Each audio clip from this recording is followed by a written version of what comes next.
Hi, everybody. My name is Linda Abraham. I'm going to be presenting the right stuff, how to draft and edit your MBA application essays, basically providing you with a framework and approach to successfully apply to top MBA programs.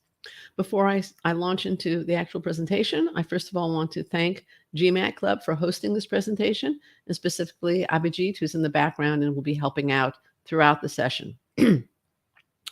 I have a presentation planned, and at the end of the presentation, there'll be time for Q&A. At any point in time, you can post questions that you have in the comments box.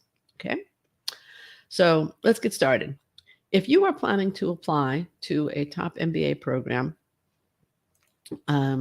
you are applying to programs with really low acceptance rates, 6%, 8%, 10%, whatever it is, it's low. And that means that they reject the overwhelming majority of applicants. So you have a few challenges, even if you have good stats. And if you don't have those good stats, the challenges are even greater. So how can you make your application as impressive as possible? How are you going to tell your story and effectively present the non-statistical elements of your application? In other words, not the GMAT, not your GPA, not the number of years of work experience that you have. Specifically, how are you going to use the essays and video when relevant as effectively as possible? And since most of you are also working full-time, how can you make the process efficient and effective? You don't want to be spinning your wheels. You just don't have the time to do that. I'm going to outline a strategic framework for approaching the application process, assuming you're applying to 2 or more programs. Let me ask you, how many of you just respond yes if you're applying to 2 or more programs in the comments box, please?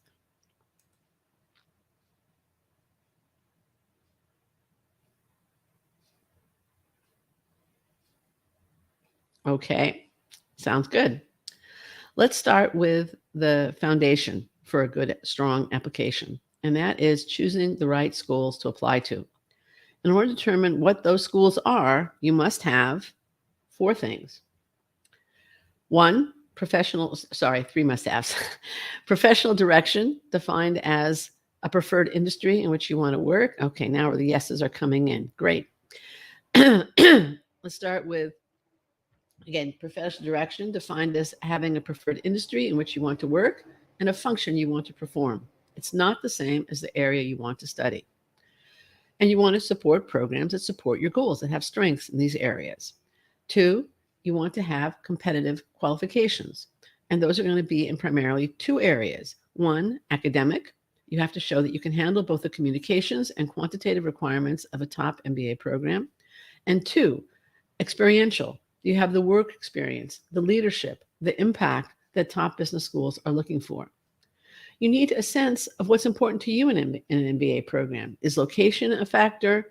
Do you want a certain instructional focus and curriculum? And that kind of gets back to what your goals are. Do you prefer case versus experiential versus lecture versus a combination of all 3 pedagogies in your MBA program? You want to apply to programs that support your goals and meet your needs, and where you are competitive based on a realistic evaluation of your qualification and what schools are looking for. So the sweet spot is the intersection of schools you want to attend and schools likely to want you. It's just that simple. That's this part. Yes, you can apply to 1 or 2 schools in this area, right, that you just really want to go to, but maybe your qualifications aren't 100% there. You can aspire with 1 or 2 schools, but the majority of schools that you apply to should be in this circle, preferably in this sweet spot. So applying to appropriate schools is step number 1 in applying effectively. How do you build on this foundation? Well, you need to learn about the programs that you are applying to make sure that you're applying to the right schools. And obviously, you have to have that goal that I started out with. How do you learn about schools effectively? Well, obviously, you go to the website. That's the starting place. But you need to go beyond that. And I would strongly encourage you to attend admissions committee events. They're going to provide you with insight and help you choose where to apply and ultimately attend if you have multiple acceptances. They're also going to help you respond to essay questions. They're going to give you insight. Sometimes they give you really good advice.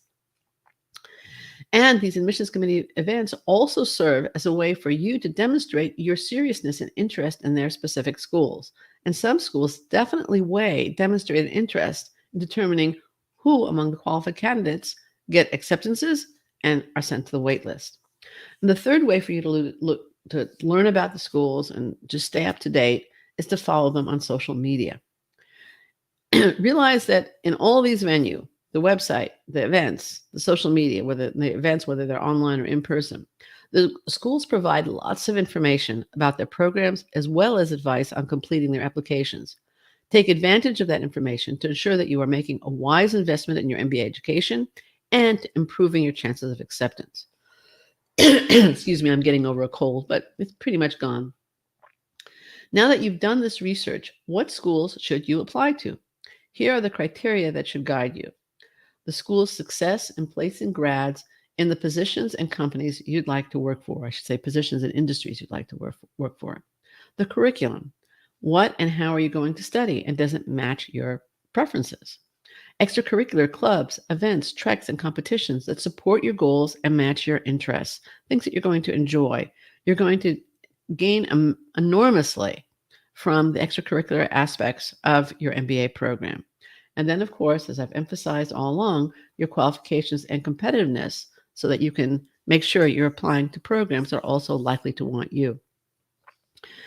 If you don't, you're going to be throwing out a lot of money on application fees and forgoing improved income, etc. For now, you may find the following resources helpful in determining where you should apply. The last two are the last two are free. The first one is a fantastic investment in your professional future, and also just in making sure that you apply to the right school and effectively. The first one is Acceptance Individual Advising with an experienced MBA admissions experts that you apply to the best programs for you. Best MBA Programs, the second resource, is a free downloadable guide on choosing the right schools. And then 7 Steps to MBA Acceptance is a free recorded webinar. Again, you can get it at these resources. Once you know where you want to apply, what's the next step? Well, you have to decide, what do you want schools to know about you? What are you most proud of? And this would be based on the questions in the application and the different opportunities the applications make available for you to present yourself, as well as I said, what you are most proud of. I did not say ask your friends what is cool in MBA admissions and make sure you present it. I did not say present yourself so that your application matches what you think the admissions committee want to read. So many admissions committee members have said that's the most common mistake applicants make. I also did not say dive into the writing process, emphasizing the one achievement that you're most proud of throughout your application so that your personal brand is clearly associated with that accomplishment. You are neither a cow with a brand on your hide nor a box of Tide or a detergent, a very common detergent in the United States, well known for its brand. Schools want to meet you via your application, not someone else. You want to present your best self, but make sure the person in the application resembles the person you see in the mirror. You want to come across as genuine, thoughtful, multidimensional, a human being who can add diversity of interest, thought, background, and experience to your class. Take the time to approach each application separately, purposefully, and authentically. Now, what is the best way to go about that last piece of advice, which is probably the most important thing I'm going to tell you? Again, take the time to approach each application purposefully and authentically. What's an approach that will help you present that multidimensional human being effectively and efficiently without compromising quality? Well, here are a few options, and I'm going to ask you to take notes, and I'm going to ask you to ultimately let me know what you think is the best. Okay? So here we go. Option number one,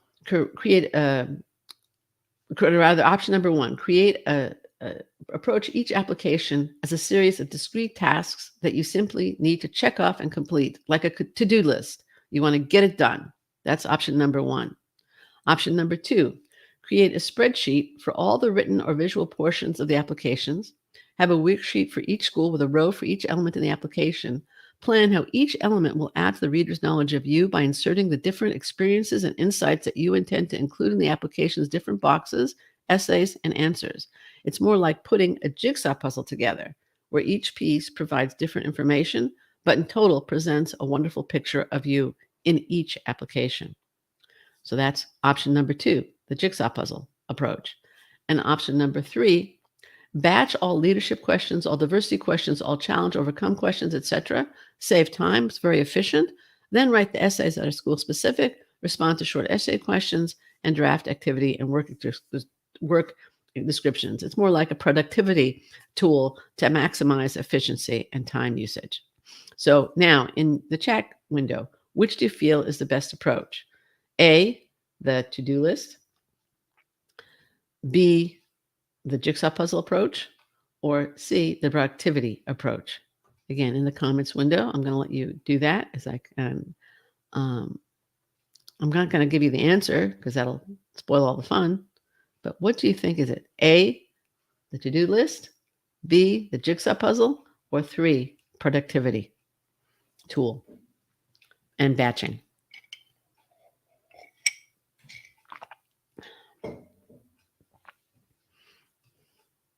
Okay, we have somebody saying C. C is very popular here. Is the live playing? It seems stuck for me. The live should be playing. Here, I just changed the slides. Just move my head. Sharon, is it, or Abhijit, can you help Sharon out? All right, C seems to have won. I disagree with you. I'm sorry. For me, it's B, the jigsaw puzzle approach. Application real estate is valuable and every question is there for a reason. You want to minimize duplication and have every element add value to the applications. And if you take the batching approach, it's quite possible that one application won't have some critical element that you want in your application. It is efficient, but it's not going to allow you to present yourself at your best and most effectively for each application. So again, approach the writing process by strategizing how you want each application element to create that wonderful portrait of you. Then start writing the essays, the short answer questions, and when relevant, videos, so that each application presents you most effectively for each program. And what I would suggest to help you with this, again, you have 3 options in terms of accepted services. You have our comprehensive application packages, which are exactly what they say. They're flat rate packages for an entire application. You have essay packages for specific essays, and you have hourly editing so that you can choose exactly what you want and how much you want to spend.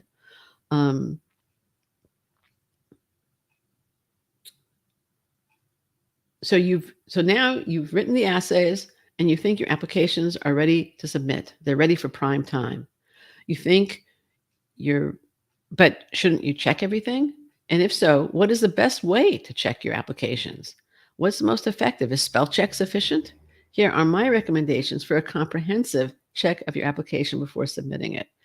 And I think one thing I'm hoping you're taking away from this presentation is that it is a comprehensive approach.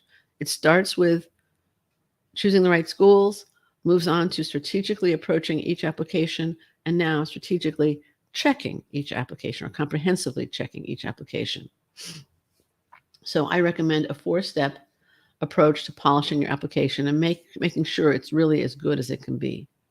Number 1, review the application as a whole to ensure that all elements are adding to the reader's knowledge of you and showing fit with the school you're applying to. And by the way, for those of you who are going for option C, the reason I don't like option C is because it doesn't really give you the opportunity to show fit with the schools. You could be showing fit with the schools in a leadership question in a different way in another school. So that's why I'm very opposed to the batching approach. So once you've reviewed the application as a whole, wait a day if possible, or at least an hour, then move to step 2, but have a slight break between 1 and 2 if you can't have a full day. Then critique each essay individually to ensure that it is a coherent piece of writing that answers the question posed and reveals something distinctive and interesting about you. Then wait another day or an hour if you don't have that much time, but definitely walk away from the computer screen. And then what I would recommend is that you line edit your essays to correct for wording, spelling, grammatical, and syntactical errors. And you can then print out and read aloud your essays. And what you're going to do at this stage is, again, you have that break, as you see on the screen, double space your essays or short answer questions and print them out. Move away from wherever you've been working, specifically the computer screen, and read them aloud, slowly, paying attention to the grammar, syntax, etc. Your ear at that point will pick up many errors that your eye on the screen will miss. And because it's double spaced, you can make notes about what's wrong or how you want to correct it. Then go back to the computer, enter your corrections. If it's only a couple of corrections, then great, you can check it on the screen. If there are a lot of corrections, I would say, more than 3, certainly more than 5, then print it out again, rinse and repeat. Okay, maybe you don't need the break again, though the break will always help. And print it out again, double spaced, read it aloud until you're satisfied. And then that would be the line edit, number 3. And 4, check the rest of the application to ensure that there are no typos or spelling errors in it and no factual errors in it. One of the saddest emails I get, and I don't get them often, but I do get them occasionally, is from the applicant who made a mistake in terms of their employment dates. Either they overlooked, there was some error, or in their salary data or whatever. You want to make sure that stuff is 100% accurate.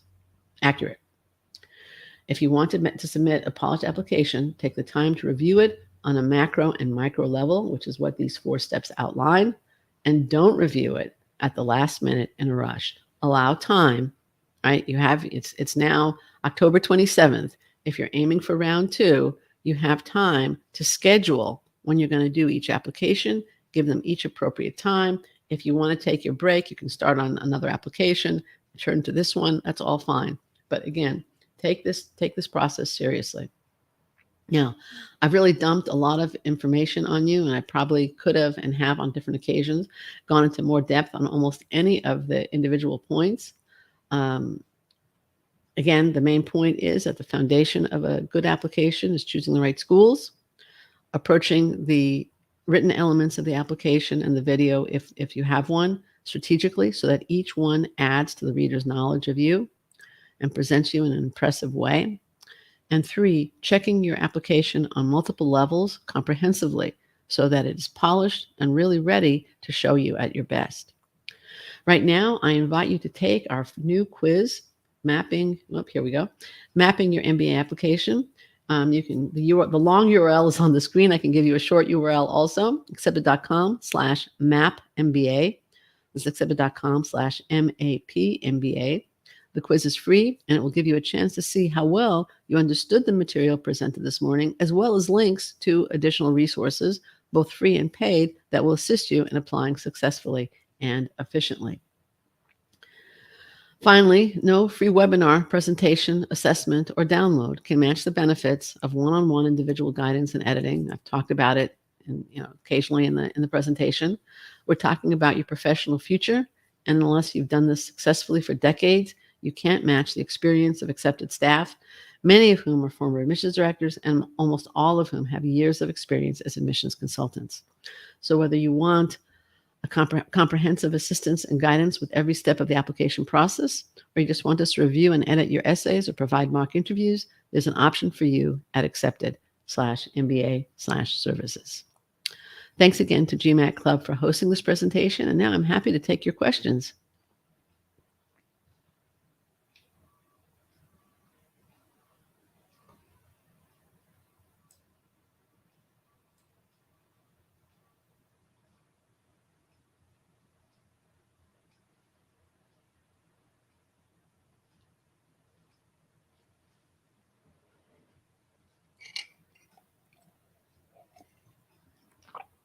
Do we have any questions?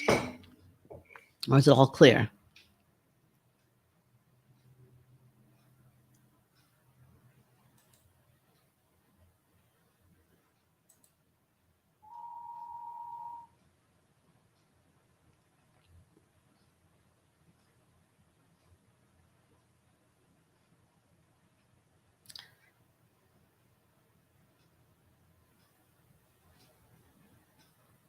Again, any questions? I'm happy to answer your questions. Okay, here we got a question, I think. Nope. How specific should we be about targeting the companies in the essays? Great question, Sharon. I would recommend that you talk about if you're targeting a specific company, you don't say, I want to work for Disney. You say, I want to work for companies like Disney, or I want to work for companies like Google, or I want to work for companies like McKinsey, Bain, Booz, that kind of thing. Does that help? The presentation link, Google GMAT Club will be sharing, has recorded this, and then it will be on YouTube. I know, if it's not already on YouTube. I don't have. So you're on YouTube. Your name is in the Cyrillic letters. I can't read it. I'm sorry. Can you please share the presentation link? It will be on YouTube, probably where you are, so you could watch it from the beginning. Sharon, I see you have another question.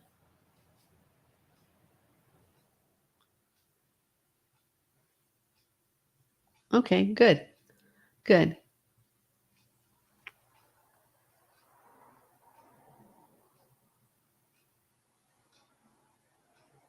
Any other questions I can help you with?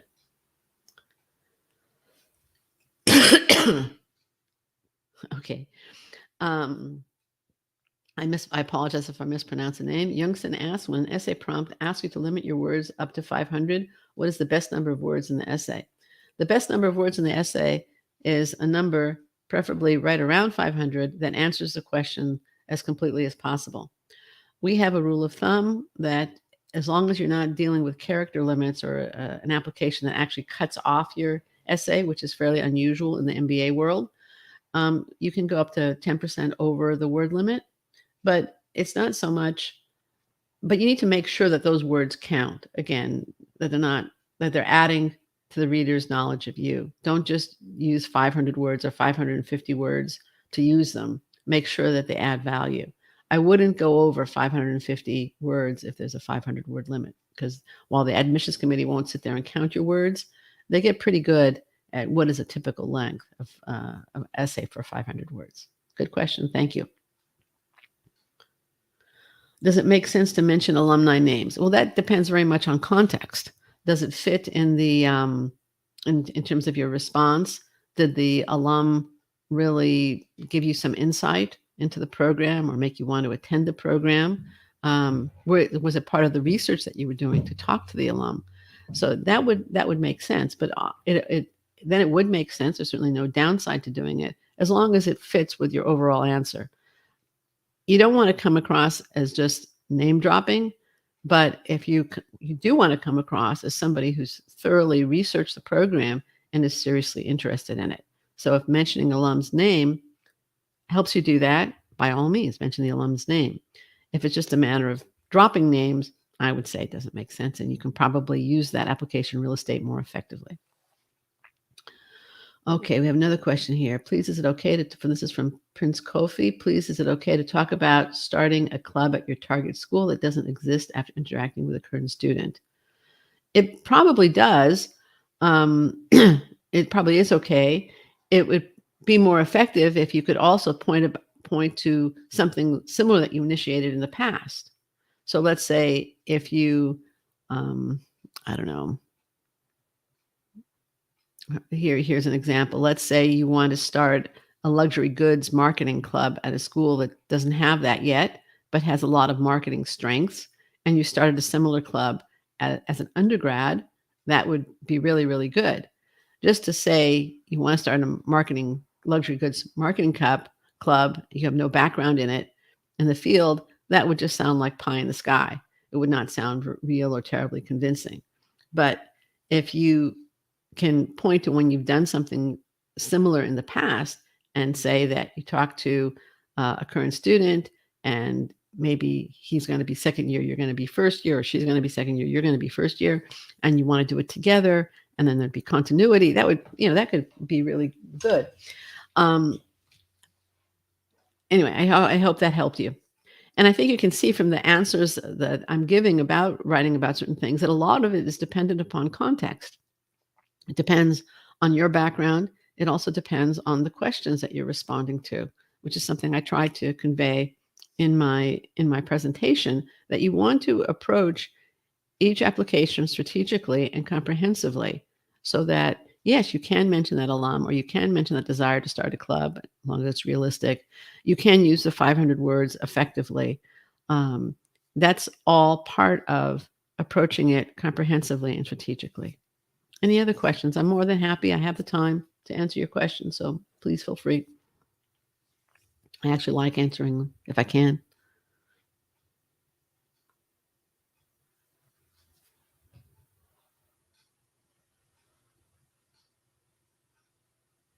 And again, I want to invite you to take the Map Your MBA quiz, and the short, you can do it at that URL, or you can do it at the short URL, which is accepted.com/mapmba, MAP All right, here's another question. Fanindra asks, how important is it to mention about our learning by undertaking a certain project or initiative? That's also an excellent question. Overall, the questions have been excellent. It's really important. In other words, if you just mention a certain project or initiative and you don't mention what you learned from it, the answer is really lacking something. So it's again, really good point. When you provide an anecdote, that's good, or an example, excellent. But you also have to tell the admissions committee why it's important. And that why is answered by both the results for your organization as well as what you learned from the particular project or initiative. So excellent question again. We also have a question here from Adele. Could you please share some essays that have made an impression on you? Ooh, that's a good one. We do have some sample essays on the site. If you just Google accepted.com sample essays, there are those.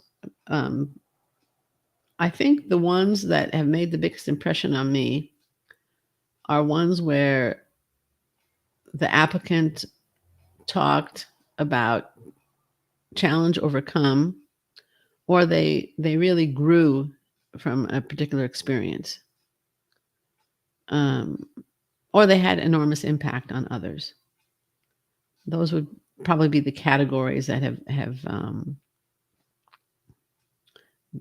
been the most impressive to me. Again, the essays where I felt I was meeting somebody through the essay. In contrast, I have to tell you that years ago, one of my kids' friends came to me and asked me to review his essay. And I did it as a friend. I didn't do it on a paid basis. And I read the essay, and this guy was talented, personable, quite accomplished. And none of that came through in the essay. It was very stiff and formal. And I said, and I remember I said to him, I said, I don't see you in this essay. I don't know you. I mean, I know you, and I don't see you in this essay. There's so much more to you than is in this essay. So he rewrote the essay. At that point, he did work with us and got into a very, very fine program. But if I feel like I'm not meeting somebody in the essay, then it's not impressive. If I feel like I'm meeting somebody, then it makes an impression. So don't hide yourself in your essays. Okay, let's see. More question here. When a school has only one or two essays, how can we make sure that we inform that school knows everything about us? Well, they're not going to be able to know everything about you. And I think that the idea that in any application, a school is going to know everything about you, it's an unattainable goal. What you have to determine is what's most important that they know about you, given the questions they ask, the school's strengths and focus, and the opportunities they give you to share information. And that's kind of what I was trying to convey in the beginning part of the presentation, or the middle part, where I talked about approaching the application process strategically. Remember that, and I don't know if you were here at that point, and setting up a spreadsheet where on one worksheet you just list everything you'd like a school to know. And then on another worksheet, and have a worksheet for each school, you list the opportunities they present. They give you for presenting yourself. And then make sure that every opportunity is taken to reveal something different about yourself, your work achievements, perhaps that you were captain of a sports team, or you played in a band, or you led a certain not-for-profit initiative very successfully and raised X dollars. All these things could be of interest to school. Now, obviously, they're most interested in your professional accomplishments, your leadership accomplishments, but the other things will round out the picture of you. or maybe that I don't know, you're a wine connoisseur. Any of these things could be part of an application depending upon the opportunities the application gives you to share information about yourself and what's important to you and the school. All right. Is it okay to tell AdComs about your class standing in a particularly difficult course? And if your GPA translates to slightly higher on a US scale, do they convert these GPAs for comparison? Excellent, and particularly difficult course, right? Okay, I got it, Prince Kofi. I think again, it would depend a little bit. It's okay to do so. It depends how much space you're doing it. I mean, you could probably do that in a resume, bullet. One resume bullet would be okay. In terms of in terms of the class standing, a particularly difficult course, that it might be relevant. Realize, especially that would be really relevant if maybe your GPA was problematic. If your GPA is good throughout, I don't think it's so important. If your GPA translates to slightly higher on a US scale, realize that most schools are really, really good at translating foreign transcripts, most MBA programs. They're really used to it. So unless the school requires you to have your transcript evaluated by one of the credential evaluation services like WES or ECE, I wouldn't do it. Because usually when the transcript evaluation services or the translation calculators on the web, they end up making your GPA lower than it really is. Okay, it's not fair to convert 80th percentile to a B minus. Let's say an 80th percentile in the Indian system to a B minus, which would be typical in the American scale. So again, context kind of matters in terms of, is it okay to tell AdComs about a particularly different your class standing? I would do that at most in a bullet point, and that would be a little bit dependent upon how your grades are overall in terms of the GPA translation. Unless the school requires it, I would not use a translation service. I would rely on the school to convert those GPAs. What you could do, more importantly than your standing in a particular class, might be your standing in your graduating class. Okay. Adele asks, how can we write about our academic capability favorably if we don't have a low GPA? You mean if you don't have a high GPA? I'm not sure. There might be an error in the question, but in general, your academic capability is going to be demonstrated by your test score and GPA. And if you have a high GPA, yeah, okay, no problem. So that was supposed to be if we don't have a high GPA. You really can't. What you have to do is show somehow that your low GPA was a result of circumstances beyond your control that have since changed, and you've learned how to deal with them. So how would you do that? Well, one way is you have a high test score. That would show raw ability. Another way is to take courses that and get A's in them now, and then provide context for the low GPA. Maybe there was illness, maybe there were family problems, maybe I don't know, you just had a rough time in your freshman year. Maybe you started out in the wrong major and your GPA took a hit initially, but then when you went to the right major, you did really, really well. Also realize that business schools look very much at trend. So if there was an upward trend to your GPA, they will kind of they'll look at it more favorably than if there was a downward trend or if it was flat throughout. And again, the test score can really help the person. If you take a test and do well in it, can really help the applicant with a low GPA, along with the other factors I mentioned. I had a podcast a few years ago, and it's still highly relevant. 5 A's for your low GPA. If you go to accepted.com and do a search for 5 A's for your low GPA, or just Google accepted.com and then colon 5 A's for your low GPA or low GPA MBA. I think that would help you. Okay. Any other questions I can help you with?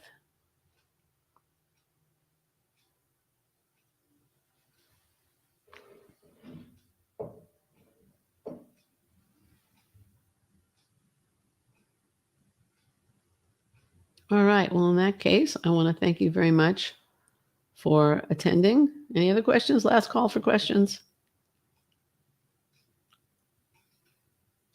Again, I encourage you to map your MBA quiz.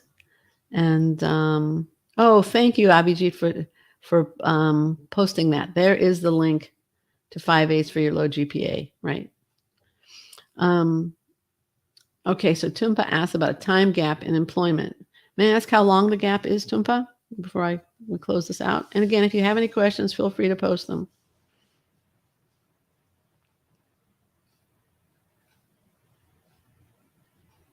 Well, how long was the gap? 6 months. I don't think that'll be a problem. First of all, don't hide it. Don't lie about it. Second of all, talk about what you did during that period. I mean, if you were lying on the beach, I wouldn't talk about it. But if you were taking a course, volunteering, doing things to be useful during that period, other than in addition to looking for a job, that's not going to be a big deal. That's 6 months is not that bad. Was it during COVID?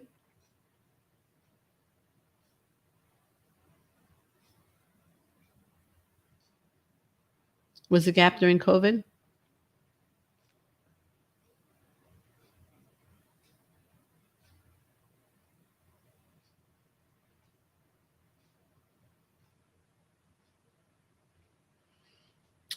Well, again, I don't know if no, it was not during COVID.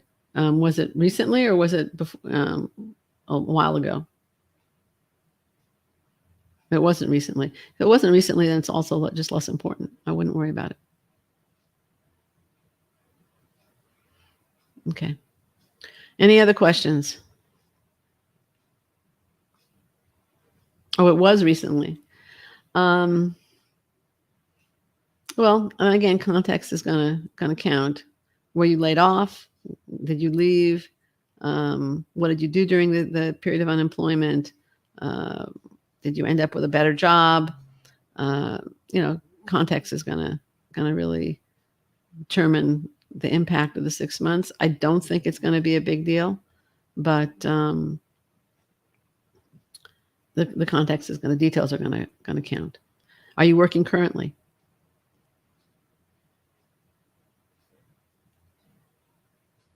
If you're working now, then that's going to be helpful to you. Okay. All right. Last call for questions. Happy to answer any questions.